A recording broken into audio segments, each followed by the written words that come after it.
భక్తి శ్రద్ధలతో ఈ ప్రాంతంలో ఉన్నటువంటి మన తల్లులైనటువంటి సమ్మక్క సారలమ్మ గద్దెలు ప్రాంగణాన్ని పునరుద్ధరించడం కోసం గతంలో ఏ ముఖ్యమంత్రులు కూడా కనీసం జాతరలకు కూడా చక్కగా రాలే గాని ఈ రోజు భక్తుల విశ్వాసం మేరకు నమ్మకం మేరకు ఆదివాసీ ఆచారాలు సాంప్రదాయాల మేరకు మరి గద్దెలు గుడి చుట్టూ నిర్మాణాన్ని మరి గ్రనైట్ తోటి రాతితో నిర్మించి 1000 ఏళ్లు సమ్మక్క సారలమ్మ కీర్తి ప్రజల యొక్క భక్తి విశ్వాసాలు వర్ధిల్లాలనే లక్ష్యంతో ఇక్కడికి కొత్త ప్రణాళికతో రావడం జరిగింది. వారికి ముఖ్యమంత్రి గారికి ప్రత్యేకంగా ధన్యవాదాలు తెలియజేస్తా ఉన్నాను. అదే విధంగా జిల్లా ఇన్ఛార్జ్ మినిస్టర్ పూర్తి నిర్మాణ బాధ్యతలను వారికి ఒప్పజెప్పడం జరిగింది. సీనన్న గారికి, సురేఖక్క గారికి, లక్ష్మణ గారికి, వేం నరేందరన్న గారికి, మా వరంగల్ ఉమ్మడి జిల్లా ఎమ్మెల్యేలు, ఎమ్మెల్సీలు, ఎంపీ బలరామన్న గారికి, కావ్య గారికి, పత్రికా మీడియా సోదరులకు, అశేషంగా తరలి వచ్చిన మా అక్క చెల్లెళ్లకు, అన్నదమ్ములకు, మరి అదే విధంగా వేదిక మీద ఉన్న ప్రతి ఒక్కరికి, కార్పొరేషన్ చైర్మన్లకు అందరికీ దయచేసి, ఎందుకంటే సమయం చాలా 11 గంటల నుంచి వచ్చారు కాబట్టి ఈరోజు నాకు ఎంతో జీవితం ధన్యమైంది.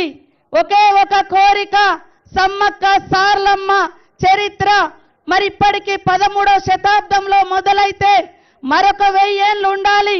అది ఎట్లా సాధ్యమవుతుందంటే మా సోదరుడు సమ్మక్క సారలమ్మ ప్రతి జాతరకు విచ్చేసినటువంటి నాయకుడు రేవంత్ రెడ్డి గారితోటే సాధ్యమైనటువంటి నమ్మకంతో ఈ రోజు సమ్మక్క సారలమ్మకు ఒకటే కోరుకున్నా, నాకొక్క అవకాశం తల్లులారా అధికారికంగా జాతర నిర్వహించే అవకాశం ఇవ్వండి.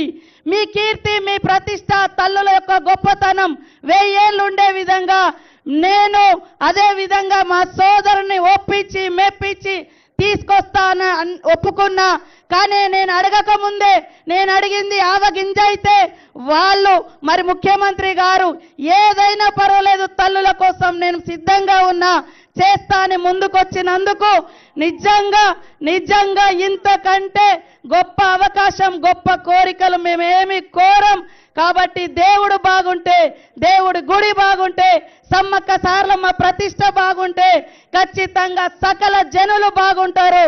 ఆ రోజు పాదయాత్ర కూడా చేసేటప్పుడు నేను భయపడ్డా, కానీ సమ్మక్క సారలమ్మలు ఆదివాసీ బిడ్డలే, ఆదివాసీ ప్రాంతంలోనే పుట్టిన, కానీ సకల కులాలకు, సకల జనులకు, సకల మతస్థులకు ఇక్కడ మరి కొంగు బంగారంలా కోరికలు తీరుస్తున్న తల్లులు కాబట్టి రేవంత్ అన్న మీద కూడా ఆ తల్లుల దీవెన ఉంటది, ప్రజల దీవెన ఉంటదని ఆ రోజు కూడా నేను కోరుకున్నా. ఆ సంకల్ప బలం ముఖ్యమంత్రి గారి ఆనాటి పిసిసి అధ్యక్షులుగా సంకల్ప బలం సమ్మక్క సారలమ్మ దగ్గర నుంచి పాదయాత్ర చేసి మళ్ళీ జాతరకు 1 ఇయర్లో మరి ముఖ్యమంత్రి హోదాలో సమ్మక్క సారలమ్మ దగ్గరకు వచ్చారు. అదే కాకుండా ఈ రోజు కూడా ఏ ముఖ్యమంత్రులు ముందస్తుగా రాలే.